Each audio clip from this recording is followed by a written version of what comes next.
जय गोविंदा, जय श्री कृष्ण। आप सभी का स्वागत है वैदिक वन एस्ट्रोलॉजी यानी आपके अपने लाइफ जीपीएस में। एक ऐसा लाइफ जीपीएस जो आपको बताता है आने वाले समय काल के बारे में। और आज हम डिस्कस करने वाले हैं बहुत इंपॉर्टेंट वीडियो के बारे में, वीकली वीडियो जिसको आप बहुत टाइम से वेट कर रहे थे। इस मंथ का फर्स्ट वीक आपके लिए कैसा जाएगा, मीन लगन, पाइसेस लगन एंड मून साइन वालों के लिए वीकली हॉरोस्कोप में क्या शिफ्ट आया है। देखिए, शुक्रदेव नीच भंग करेंगे आपके 6th लॉर्ड का, यानी कि सूर्यदेव का नीच भंग होना, 8th लॉर्ड का 8th हाउस में जाना, 4th हाउस 7th हाउस का लॉर्ड केंद्र का मालिक त्रिकोण में जा रहा है और त्रिकोण का मालिक भाग्येश का मालिक भाग्य स्थान में जा रहा है। और इसको देख रहा है गुरुदेव बृहस्पति जो आपके लगन अधिपति हैं, जो आपके 10th हाउस के मालिक हैं। तो कहीं ना कहीं गुरुदेव बृहस्पति का एक्सॉल्ट होना और कंट्रोल करना मंगल देव को, मरकरी को जो आपके 4th और 7th हाउस के मालिक हैं, और शनिदेव जो आपके धनेश भी हैं, जो आपके 12th हाउस के मालिक भी हैं। तो कहीं ना कहीं गुरुदेव बृहस्पति जब इसको कंट्रोल कर रहे हैं, 8th लॉर्ड 8th हाउस में आ गया, विपरीत राजयोग बना के सूर्य का भी नीच भंग कर रहे हैं। तो कहीं ना कहीं नेगेटिविटी को फेस करने का स्ट्रेंथ बढ़ेगा। प्रोक्रेस्टिनेशन, लेजीनेस, डिप्लोमेसी जो आपको नेगेटिविटी हिट कर रही थी, उससे कहीं ना कहीं बाहर निकलने का समय आ चुका है अब आपका। अब आप कुछ बड़ा सोचेंगे और बड़ा सोचने के बाद उस पर अगर आप चलना चाहेंगे तो अब बहुत बड़ा, एक इतना बड़ा गैप क्रिएट कर सकते हैं उन लोगों के साथ जो आपका कॉम्पिटिटर है। तो ये समय बहुत अच्छा है उस मामले में कि अब आप एक बहुत बड़ा गैप क्रिएट करना चाहते हैं। दिस इज द मोमेंट जब आप कर सकते हैं। लेकिन आपको इस चीज का ध्यान देना पड़ेगा कि ये पर्सनल नेटल चार्ट नहीं है। आपके पर्सनल नेटल चार्ट में क्या ग्रहों की स्थिति है, क्या दशा महादशा चल रही है, क्या सूक्ष्म दशा चल रही है, आपकी प्रत्यंतर दशा कौन सी है आपकी, इन चीजों का बहुत मैटर करता है। नेटल चार्ट में आपके कौन से ग्रह किसके ऊपर जाकर एक्टिव कर रहे हैं, उसका बहुत इंपैक्ट पड़ता है। लेकिन ओवरऑल ये सब्जेक्टिव चार्ट बता रहा है कि कुछ बड़ा करने का समय है, अपने आप को क्लैरिटी देने का समय है। ये प्रेशर, ये मोनोटोनस लाइफ, ये कहीं ना कहीं आपके साथ जो एक्सपेक्टेशन है उसको फुलफिल करने के लिए आप अपने आप को अब कहीं ना कहीं पुश करने वाले हो, एग्जॉस्ट करने वाले हो खुद को। लेकिन उसका जो फ्रूट है वो आपको बहुत ही बेनिफिशियल और बहुत ही इंपॉर्टेंट होने वाला है आपकी लाइफ को 180 डिग्री ट्रांसफॉर्म करने के लिए। तो ये ओवरऑल मैं बोलूंगा बहुत ही अच्छा समय है। लेकिन आपको कहां टर्म्स एंड कंडीशन का ध्यान रखना है। सडन मूवमेंट आपको प्रेशर देगी, प्रेशर को कैसे हैंडल करना है। चंद्रमा की पोजीशन क्या बता रही है कि राहु के साथ राहु की डिग्री को हिट कर चंद्रमा की डिग्री को क्लिक करके पूर्व भाद्रपद नक्षत्र में रियलिटी चेक करके गंडांतर जोन को क्रॉस करके रेवती नक्षत्र से निकलकर अश्विनी नक्षत्र में जाना, फिर भरणी नक्षत्र में पूर्णिमा लगाना, ये क्या योग बता रहा है। कहां पर कब तक आपको प्रेशर फील होगा, ये वीक कहां तक आपको वेडनेसडे तक कितना परेशान करने वाला है, और उसके बाद कैसे आपकी लाइफ में कामनेस आने वाली है, स्ट्रेंथ मिलने वाली है आपको। कहीं ना कहीं आप अपनी स्किल के द्वारा, अपनी पोटेंशियल के द्वारा, अपने हार्ड वर्क, डेडिकेशन के द्वारा कैसे आप नेगेटिविटी को फाइट करेंगे, कैसे पॉजिटिविटी को इंक्रीज करेंगे। कौन सी रेमेडी हो सकती है वो जो आपको स्पिरिचुअल लेवल पे करके आप अपनी लाइफ में पॉजिटिविटी को मैक्सिमाइज कर सकते हैं, नेगेटिविटी मिनिमाइज कर सकते हैं। सबके बारे में डिस्कस करेंगे, सब इंपॉर्टेंट एस्पेक्ट के बारे में डिस्कस करेंगे। Love, marriage, job, business, health, student life के बारे में बात करेंगे इन द एंड उस रेमेडी के बारे में जो ऑलरेडी मैं बता चुका हूं। तो आइए बात करते हैं विदाउट वेस्टिंग एनी टाइम। बस आपसे एक रिक्वेस्ट करना चाहूंगा, अगर आपको ये लाइव जीपीएस वीडियोस पसंद आती हैं और अगर आपने अभी तक लाइक शेयर सब्सक्राइब नहीं किया तो प्लीज लाइक शेयर सब्सक्राइब करके नोटिफिकेशन की घंटी बजाना मत भूलिएगा। बात करते हैं आपके लव के बारे में। लव की बात करूंगा तो 5th हाउस को देखूंगा। 5th हाउस में बैठे हैं गुरुदेव बृहस्पति, एक्सपेंशन के कारक, आपके 10th हाउस लगन के स्वामी। तो आप लव रिलेशनशिप के बारे में बहुत कुछ सोचने लगेंगे, लेकिन राहु के साथ जाकर कुछ ऑब्सेशन हो सकता है या कुछ रियलिटी चेक हो सकती है। किसी को लेकर आप कुछ गलत डिसीजन ले सकते हैं, इंपल्सिव डिसीजन ले सकते हैं। मैं बोलूंगा यहां पर आपको ना कोई डिसीजन लेना है, ना आपको कोई किसी को सेंटिमेंट हर्ट करने हैं। शनि के साथ चंद्रमा की युति कहीं ना कहीं रियलिटी चेक करेगी, रियलिटी हिट करेगी। आपको कुछ ऐसा प्रेशर फील होगा या कुछ ऐसी रियलिटी, कुछ सीक्रेट्स ऐसे पता चलेंगे जहां पर आपको कुछ मेजर डिसीजन लेने के लिए बोला जाएगा। अगर आप उस मेजर डिसीजन लेने के लिए प्रिपेयर नहीं है, आपकी दशा महादशा कुछ डुअलिटी दे रही है, आपको कंफ्यूजन दे रही है, तो प्लीज होल्ड ऑन। मैं बोलूंगा होल्ड ऑन कहिए। अभी आप, जरूरी नहीं कि अभी आपको इंपल्सिव होकर कोई मेजर डिसीजन लेने का समय अभी है, उसके बाद कोई समय नहीं मिलेगा, ऐसा नहीं है। ये समय है कामली चीजों को हैंडल करने का, कामली क्लैरिटी सीख करने का। प्रेशर को एंटरटेन करो, इस प्रेशर को प्रिविलेज समझो कि आपके ऊपर ये प्रेशर आ रहा है और ये प्रेशर आपको कीन कर रहा है कि आप एफर्ट डालो, अपने आप को और हिट करो, अपने आप को आगे लेके जाओ, इस रिश्ते को और क्या बेहतर कर सकते हैं, उसके लिए क्या अपॉर्चुनिटीज हो सकती हैं, क्या चांसेस हो सकते हैं। छोटे छोटे मार्जिन पे काम करो। ऑल ऑफ सडन आपको सामने वाले का रिजल्ट, अपने सामने वाले का रियलिटी पता चलेगी, अपनी रियलिटी पता चलेगी, अपनी कोर इशू को समझ पाओगे, उस इमोशंस को समझ पाओगे कि मैं रियल हूं या नहीं हूं। तो उसके लिए बहुत ही अच्छा समय है, कहीं ना कहीं फिगर आउट करने का समय है, ये मंथन करने का समय है। 8th हाउस में विपरीत राजयोग बना के सूर्य बैठे हैं, नीच भंग करके शुक्रदेव भी चले जाएंगे, तो ये कहीं ना कहीं आपको इंटेंसिटी बढ़ाएगा कि आप फिगर आउट करो। लेकिन इसमें क्या है, राहु 12th हाउस में बैठकर शुक्र को एक्टिव कर रहा है, तो कोई foreign land, foreign people, foreign culture का कोई इंसान आपको अपनी तरफ ड्रिफ्ट भी कर सकता है, आपको कोई पसंद आएगा, आप कमिटमेंट में तो है, कमिटेड रिलेशनशिप में है, लेकिन हो सकता है उनका कोई मित्र, उनकी कोई भाई, उनका कोई बहन, उनकी कोई रिलेशनशिप में कोई आपको ऑल ऑफ सडन, चाहे वो दोस्त ही हो वो, लेकिन वो आपको अपनी तरफ ड्रिफ्ट करेगा, उसकी बातें, उसकी ख्यालात, उसकी मुस्कुराहट आपको पसंद आने लगेगी और शायद उसकी वजह से थोड़ा सा डाउट आएगा। तो वही मैंने बोला, इस इंटेंसिटी को चेक करें और इंटरनल लेवल पे आप चेकआउट करें कि कितना आपके इमोशंस कितने रियल हैं। और राहु जब शुक्र के सामने आ जाते हैं तो आप शायद ऐसे इंसान से मित्रता कर लेते हैं इस समय में, या किसी को इस ऐसे समय में किसी को ऐसे इंसान को कन्फ्रंट कर देते हैं अपने इमोशंस आप, और विदाउट एनी फिल्टर आप ब्लंटली बोल देते हैं कि मेरे को आप पसंद हो, क्योंकि वो आपके साथ उस लेवल पे मैच कर रहा है जहां पे आप अपने आप को मैच कराना चाहते हो, आपके वो इमोशंस को समझ रहा है, आपकी फीलिंग को समझ रहा है, आपकी साइकोलॉजी को समझ रहा है, आपके साथ अंडरस्टैंडिंग लेवल को बढ़ा रहा है। जिस हार्ड फेस, रफ फेस से आप निकलो, वो सामने वाला भी उसी रफ फेस से निकल रहा है, तो कहीं ना कहीं वो अंडरस्टैंडिंग मीट आउट करे तो आपको लग रहा है यार सामने वाला बेस्ट है। लेकिन आपको समय को समय देना चाहिए, इस रिश्ते को समय देना चाहिए, ये मैं आपसे कहीं ना कहीं एडवाइस करना चाहता हूं, ये आपसे रिक्वेस्ट भी करना चाहता हूं। लेजीनेस, प्रोक्रेस्टिनेशन आपको डे बाय डे आपको खराब कर रहा है, आपके टाइम को खराब कर रहा है, इसको किसी तरह अपने अंदर इतना प्रेशर लेके आइए, अपने किसी चीज में ऐसे बंधन में बंधिए कि आप सुबह सुबह जिम जाएं। किसी ऐसे इंसान को वो बागडोर दीजिए, भाई आप मेरे को जिम लेके जाओ, या डांस करो, कुछ ऐसा कार्य जहां पे आपको सुबह उठना ही पड़े। जितनी जल्दी आप उठोगे उतनी जल्दी आपका भाग्य उदय होगा, इसमें कोई दो राय नहीं है। किसी भी तरह के ट्रायंगल से, किसी भी तरह के सीक्रेटिव रिलेशनशिप से आपको बचना है, इस तरह का ध्यान रखना है आपको। बात करते हैं मैरिज के बारे में। देखिए मैरिज की बात करोगे तो 7th हाउस का मालिक 9th हाउस में गया 9th लॉर्ड के साथ, 4th हाउस का मालिक 9th में गया, तो spirituality will be the key, spirituality बढ़ेगी। आप कहीं ना कहीं कोई लॉन्ग डिस्टेंस ट्रैवल के लिए जा सकते हो, या होके आए हो रिसेंटली, इस तरह की चीजें होंगी। आध्यात्मिकता आपके अंदर बढ़ेगी, आपके अंदर डोनेशन बढ़ेगा, आपके अंदर देने की भावना बढ़ेगी, ये बहुत अच्छी बात है, लेकिन आपकी अपने पार्टनर से नहीं बनेगी, आइडियोलॉजी मैच नहीं होंगी, आप सिंक इन नहीं कर पाओगे एक दूसरे के साथ, अंडरस्टैंडिंग लेवल नहीं बढ़ेगा, उसकी वजह से कोई बाहर वाला उसका फायदा उठा ले जाएगा। यहां पे दिखाई दे रहा है राहु के ट्राइन में शुक्र का बैठना, कोई बाहर वाला व्यक्ति आपको अपनी तरफ ड्रिफ्ट करेगा, क्योंकि आपको अपने पार्टनर से वो कनेक्शन बिल्डअप नहीं हो पाएगा। यहां पे आपको थोड़ा ध्यान देना पड़ेगा। शनिदेव का डायरेक्ट एस्पेक्ट पड़ रहा है, मोरालिटी, डिग्निटी का ध्यान रखना है, मोरालिटी, एथिक्स, बंधन में बंधे रहना है, लक्ष्मण रेखा का ध्यान रखना है, अदरवाइज ट्रिगर हो जाएगा। आपको अपनी लाइफ शनिदेव के लेंस से देखनी है, डिसिप्लिन, रेस्ट्रिक्शन, रिस्पॉन्सिबिलिटी, इसी में आपकी जीत है। जितना आप अपने आप को रिस्पॉन्सिबिलिटी से बांधोगे उतना ज्यादा आपका वर्चस्व बढ़ेगा, उतना ज्यादा आपका औहदा बढ़ेगा।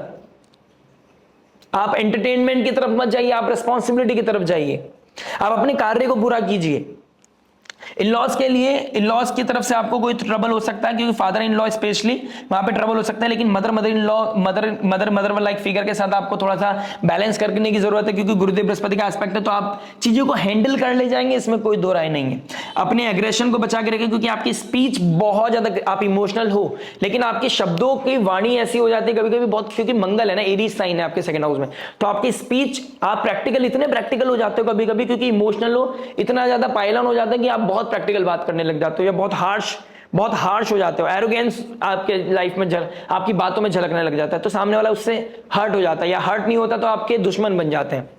तो आप अपने को दुश्मन मत बनाइए, इस चीज का ध्यान रखिए। अपने पार्टनर के साथ अच्छे से बात कीजिए, जितना बात कर रहे हैं कम बात करें भले से, लेकिन अच्छे से बात करें। आइडियोलॉजी मैच नहीं करेगी, इट डजंट मीन कि आपकी चीजें अंडरस्टैंडिंग मैच नहीं करेगी, आप चीजों को निकाल ले जाएंगे, इसमें कोई दो राय नहीं है। बच्चों की लाइफ में एक अच्छा इवेंट दिखाई दे रहा है, घर परिवार में कोई बेहतर अपॉर्चुनिटी दिखाई दे रही है, घर परिवार में हो सकता है कि आप कोई एक अच्छा समागम, एक अच्छा फंक्शन, एक अच्छी पार्टी, एक अच्छी शादी की तैयारी हो, लेकिन आपको ध्यान देना है कि अगर एक दूसरे से बात नहीं बन रही है, एक दूसरे सेम पेज पे नहीं हो, तो आर्ग्यूमेंट को बढ़ाना नहीं है, एरोगेंस नहीं दिखाना है आपको अपना, ठीक है। ओवरऑल मैं बोलूंगा वेडनेसडे तक थोड़ा ध्यान रखिएगा, वेडनेसडे ऑनवर्ड्स स्थिति बहुत बेहतर हो जाएगी स्लोली एंड ग्रेजुअली। बात करते हैं जॉब के बारे में। जॉब की बात करूंगा तो 6th हाउस का मालिक 8th हाउस में बैठा है। जो रिसर्च से जुड़े हुए हैं, अकल्ट से जुड़े हुए हैं, डॉक्टर हैं, काउंसलर हैं, सब्जेक्ट मैटर एक्सपर्ट हैं, टीचर हैं, उन लोगों के लिए बहुत ही अच्छा ग्रोथ करने का समय है, ठीक है। जो जॉब करते हैं उन लोगों के लिए एक अच्छी अपॉर्चुनिटी मुझे दिखाई दे रही है। फॉरेन लैंड से भी मुझे कहीं ना कहीं उनके लिए अच्छी अपॉर्चुनिटी दिखाई दे रही है। जो डेटा एनालिस्ट हैं, आईटी इंडस्ट्री में काम करते हैं, उनके लिए कहीं बाहर जाना, शिफ्ट होना, बाहर जगह शिफ्ट होकर नया इंटरव्यू क्लिक करना, वहां ट्रिगर, वहां पे क्लिक हो गई ये चीजें, अब आपका शिफ्ट होने का समय आ गया है, या आपने रिसेंटली कोई शिफ्ट किया, अब आपका नया सर्कल बिल्डअप हो रहा है, तो कहीं ना कहीं नई अपॉर्चुनिटी मुझे आप लोगों के लिए दिखाई दे रही है, ठीक है। जो लोगों को नहीं मिली है वो कहीं ना कहीं मिलने के चांसेस बहुत ज्यादा प्रबल हैं। इस वीक नहीं तो नेक्स्ट वीक कहीं ना कहीं बेहतर अपॉर्चुनिटी मुझे दिखाई दे रही है। शनिदेव कर्म के कारक है कालपुरुष कुंडली के हिसाब से, उनका डायरेक्ट होना ये कहीं ना कहीं आपकी जो मेहनत है उसका फल आपको जरूर देगा। तो शनिदेव का डायरेक्ट होना आपको बहुत ही पॉजिटिविटी दे सकता है। शनि का डायरेक्ट होना आपको एक बेहतर अपॉर्चुनिटी दे सकता है। रिसर्च बेस्ड जो माइक्रो लेवल पे काम करते हैं, रिसर्च करते हैं, डेटा एनालिस्ट का काम करते हैं, फाइनेंस से रिगार्डिंग को जो काम करते हैं, उनके लिए एक अच्छा ग्रोथ का समय मुझे दिखाई दे रहा है। आफ्टर वेडनेसडे आपके लिए एक अच्छी अपॉर्चुनिटी मुझे दिखाई दे रही है। बात करते हैं बिजनेस के बारे में। देखिए बिजनेस की बात करूंगा तो 10th हाउस का मालिक बनता है गुरुदेव Brihaspati. 10th Lord 5th house में चले गए, इंटरेस्ट का काम। अब आप जो कार्य करोगे अपने इंटरेस्ट का रिगार्डिंग करोगे, कुछ ऐसा कुछ करने वाले हो बिजनेस के साथ साथ, बिजनेस के अंदर जो आपके बहुत इंटरेस्ट का था, यानी कि कुछ ऐसा कार्य जिसमें आपका बहुत कीन इंटरेस्ट था, उसको कहीं ना कहीं उसको पुश करोगे या उसके रिगार्डिंग कुछ ना कुछ मेजर डिसीजन लेते हुए नजर आओगे। वो चाहे अभी ना हो, आने वाले जून में हो, नेक्स्ट ईयर मिड में हो, लेकिन अभी से आप कुछ प्लानिंग प्लॉटिंग करने वाले हो। कुछ ऐसा प्लानिंग करोगे जहां पे आपको स्ट्रेंथ मिलेगी, जहां पे आपको क्लैरिटी मिलेगी, आप कुछ बेहतर करने की कोशिश करोगे। तो ये अपॉर्चुनिटी मुझे आप लोगों के लिए दिखाई दे रही है। बिजनेस को इवॉल्व करने का बहुत अच्छा समय है। नए कॉन्टैक्ट, नए टर्म्स, नई कंडीशन, नए पार्टनरशिप ये होती हुई नजर आ रही है। भाग्य आपके साथ है तो भाग्य साथ होना आपके लिए एक बहुत बड़ी प्रगति, बहुत बड़ी तरक्की लेके आएगा। बस शनिदेव रेट्रोग्रेड प्रोक्रेस्टिनेशन, लेजीनेस दे रहा है आपको। आपके पास स्किल है, इसमें कोई दो राय नहीं है, आपका इंटरेस्ट भी, आप करना भी चाहते हो इसमें, लेकिन आप अपने अंदर वो विल पावर को कंटिन्यूटी के साथ नहीं रख पा रहे हो। सुबह होती है तो आप अपने विजन को, अपने टारगेट को भूल जा रहे हो। आपको अपने लेजीनेस को हटाना पड़ेगा, अपने कंफर्ट जोन को ब्रेक करना पड़ेगा। कुछ नया करने के लिए, कुछ बड़ा करने के लिए, जनरेशन टू जनरेशन इंपैक्ट लाने के लिए आपको एग्जॉस्ट होना ही पड़ेगा। मीन लगन, मीन राशि वालों, यह समय बार बार नहीं आता है। मेक श्योर आपको करना चाहिए, आपको करना चाहिए। आपको अपने अंदर वो डेवलपमेंट लाना है, वो कुछ नया क्रिएट करना है, बड़ा क्रिएट करना है, तो मेक श्योर आप उसके लिए प्रेशर दे रहे हो, पुश कर रहे हो खुद को। ये समय बहुत अच्छा है। और मंडे के बाद, वो मंडे ट्यूसडे के बाद वो रियलिटी आपको हिट करेगी, वो प्रेशर आप फील करोगे। वेडनेसडे ऑनवर्ड्स कहीं ना कहीं उसके लिए काम करोगे आप, इसमें कोई दो राय नहीं है। बात करते हैं हेल्थ के बारे में। देखिए हेल्थ क्या बता रहा है। हेल्थ की बात करूंगा तो कहीं ना कहीं फर्स्ट हाउस में शनिदेव बैठे हैं, लेजीनेस दे रहा है, बीपी को बढ़ा रहा है, कहीं ना कहीं ओवर थिंकिंग दे रहा है, ठीक है। 6th हाउस का मालिक 8th हाउस में गया है। आपको डर लगेगा, आपको इनसिक्योरिटी फील होगी, मेरी तबीयत तो खराब नहीं है। आपको यहाँ चेस्ट में पेन होगा, आपको लगेगा मेरे को बीपी का इश्यू तो नहीं है, मेरा कोई हार्ट रिलेटेड इश्यूज तो नहीं है। ये चीज आपको फील हो सकती है। आपको लोअर एब्डोमेन में दिक्कत परेशानी आ सकती है, आपकी यूट्रस में दिक्कत आ सकती है, आपके रिप्रोडक्टिव पार्ट में प्रॉब्लम आ सकती है। अगर आपको पथरी का दर्द है तो पेट में कोई पेन ट्रिगर हो सकता है, नेवल के पास कोई पेन ट्रिगर हो सकता है। इस तरह की चीजें होती हुई नजर आएंगी आपको। बस मैं ये बोलना चाहूंगा, अगर आप राहु की दशा में आदशा से निकल रहे हो तो शायद इल्यूजन भी हो सकता है, या फिर अगर आपको पता है कि ये चीज है एक्चुअल में, मेडिकल फील्ड से आप चले जा चुके हैं, तो एलोपैथी जब तक यूज नहीं करनी है जब तक पीक मूवमेंट ना आ जाए। आप मेक श्योर करें आप आयुर्वेदा के थ्रू जाए, राइट। आप आयुर्वेदा ले, आप नेचुरल थेरेपी ले, आप काढ़ा ले, उसके द्वारा खुद को हील करें अंटिल पीक मूवमेंट आ जाए कि अब आपको एलोपैथी लेनी पड़ेगी। होम्योपैथी ले सकते हैं आप, लेकिन एलोपैथी आप अवॉइड कर सकते हैं अंटिल आपको लगे कि हाँ अब ये इंपॉर्टेंट है, अब अर्जेंसी आ चुकी है, तब तक आपको ध्यान रखना है। गुरुदेव बृहस्पति 5th हाउस में आके बैठे हैं तो शुगर क्रेविंग भी बढ़ाएंगे। डायबिटिक वालों को थोड़ा ध्यान रखना है, ठीक है। पेट में दर्द हो सकता है ऑल ऑफ सडन, इस चीज का थोड़ा सा ध्यान रखिएगा आप अपना। बात करते हैं स्टूडेंट लाइफ के बारे में। देखिए स्टूडेंट लाइफ क्या बता रहा है। स्टूडेंट लाइफ की बात करूंगा तो कहीं ना कहीं 5th हाउस में गुरुदेव बृहस्पति का बैठना और 8th हाउस में विनस सूर्य का बैठना, यानी कि गवर्नमेंट जॉब के लिए जो प्लानिंग कर रहे थे या रिसेंटली किसी का, देखिए जॉब तो लग चुकी है आपकी, अगर लगी है तो रेलवे हो या फिर किसी तरह का कोई टीचिंग लाइन में हो, आपकी जॉब अगर लग गई है तो आपको ऐसी जगह डाला गया है जहां पे आपको लगेगा यार मैं अपने परिवार से बहुत दूर आ गया हूं, लेकिन ये सैक्रिफाइस आपको बहुत अच्छे लेवल पे लेके जाएगा। लेकिन जो लोग एक आम यूनिवर्सिटी में भी पढ़ते हैं, कॉलेज में पढ़ते हैं, उन लोगों के लिए एक्सपेंशन है, लव रिलेशनशिप का भी एक्सपेंशन है। टीचर्स उनको ब्लेसिंग देंगी, टीचर्स उनको सपोर्ट करने के लिए सब कुछ करेंगे, लेकिन आपको टीचर के साथ मर्यादा का ध्यान रखना पड़ेगा। प्लस आपको अपने अंदर कोई भी नेगेटिविटी है, एडिक्शन है, उसको क्विट करने का बहुत अच्छा समय है। शनिदेव की ब्लेसिंग चाहिए, 1st हाउस में बैठा है तो आपको यहाँ पर क्विट करना पड़ेगा। अपने अंदर वो धर्म की चीजों को बढ़ाना है, अपनी अंदर पॉजिटिव सात्विक ऊर्जा को बढ़ाना है। आप एकादशी का फास्ट रखिए, एकादशी के साथ साथ आप अपने अंदर चैंटिंग की प्रैक्टिस कीजिए। आप मंत्र चैंटिंग, मंत्र चैंटिंग है, राधा नाम कीर्तन, हरे कृष्ण महामंत्र, अपने अंदर जितना पॉजिटिविटी, जितना आप आरती कीर्तन, इस्कॉन, आप इस्कॉन जा सकते हैं, मठ मंदिर जा सकते हैं, अपने गुरु के मंदिर दर्शन के लिए जा सकते हैं। अगर आपके पास समय है, समय तो निकालना पड़ता है, तो आपके लिए बहुत अच्छा रहेगा। आप ऑनलाइन लेक्चर्स ले सकते हैं, भगवत गीता पढ़ सकते हैं, आपके लिए बहुत ही अद्भुत रहेगा। जितना आप अपने अंदर स्पिरिचुअलिटी को वेलकम करेंगे, वो ऊर्जा बढ़ाने का समय है। गुरुदेव बृहस्पति का एग्जॉल्ट हो जाना 12 साल के बाद यह समय है, ऊर्जा को बढ़ाओ अपने अंदर। वो सात्विक ऊर्जा जितनी बढ़ेगी उतना पॉजिटिविटी आपके अंदर आएगी, जितनी पॉजिटिविटी आपके अंदर आएगी उतना ज्यादा बेहतर परफॉर्मेंस आपका रहने वाला है। आपका ओज बढ़ेगा तो लोग आपको पसंद करेंगे, लोग आपको पसंद करेंगे तो आपकी पॉजिटिव एनर्जी आपके आसपास रहेगी, और पॉजिटिव सराउंडिंग रहेगी तो आपके अंदर वो अपॉर्चुनिटी मिलेगी कि आप जो बहुत टाइम से करना चाहते थे, क्लिक नहीं हो रहा था, लेकिन अब ऑल ऑफ सडन क्लिक हो सकता है। तो स्टूडेंट्स के लिए भी एक बहुत ही अल्टीमेट समय दिखाई दे रहा है। बात करते हैं रेमेडी के बारे में। देखिए रेमेडी क्या बता रही है। रेमेडी की बात करूंगा तो कहीं ना कहीं शनिदेव फर्स्ट हाउस में बैठे हैं चंद्रमा के साथ, तो देवी माँ की स्तुति। फाइनेंशियल दिक्कत परेशानी है तो श्री सुक्तम का पाठ। मैरिड लाइफ में कोई क्योटिक सिचुएशन बन रहा है, कोई लॉयर है, लॉयर से परेशानी चल रही है, आपका कोर्ट कचहरी चल रहा है, तो कहीं ना कहीं हनुमान जी के सामने चमेली के तेल का दीपक जलाना, हनुमान जी के सामने बैठकर आप प्रार्थना कर सकते हैं, शिव जी के सामने बैठ भोलेनाथ को जल चढ़ाकर आप हनुमान चालीसा का पाठ कर सकते हैं। ये पाठ आपको आध्यात्मिक लेवल पे शांत करेगा, आपके अंदर कामनेस लेके आएगा, और आप सही डिसीजन ले पाओगे सही टाइम पे। जो मैं कह सकता हूं वेडनेसडे तक इतना क्रिटिकल समय है जब शनिदेव के साथ चंद्रमा रहेंगे, फिर गंडांतर जोन को क्रॉस करेंगे। इस समय फ्रस्ट्रेशन बहुत परेशान करेगी आपको, वो कंफ्यूजन बहुत परेशान करेगी। तो हनुमान जी आपकी रक्षा करने वाले हैं, रक्षण आपका हनुमान जी करेंगे, नारायण करेंगे, श्री कृष्ण भगवान करेंगे। और एकादशी है, फिर पूर्णिमा है, ये समय भी सात्विकता को बढ़ाने का है। ये देव उठनी एकादशी है, बहुत अच्छी एकादशी है, तो आपको प्रैक्टिस करना चाहिए। एकादशी का फास्टिंग रखनी चाहिए। एकादशी का फास्ट नहीं कर सकता, एटलीस्ट डोनेशन कर सकता है कॉन्शियस, और अपनी लाइफ में पॉजिटिविटी को बढ़ाइए और देवी माँ का हाथ पकड़िए, क्योंकि चंद्रमा, गुरुदेव बृहस्पति बैठे हैं चंद्रमा माँ के राशि में, माँ की डिवाइन ब्लेसिंग लोगे तो आपकी लाइफ में कोई ऐसी नेगेटिविटी नहीं है जिसका सॉल्यूशन नहीं हो सकता। पूत कपूत हो जाता है, माता को माता नहीं होती है। आशा करते हैं वीडियो समझ में आएगा। मिलते हैं नेक्स्ट वीडियो में। टिल देन नमस्ते, राधे राधे, प्रणाम।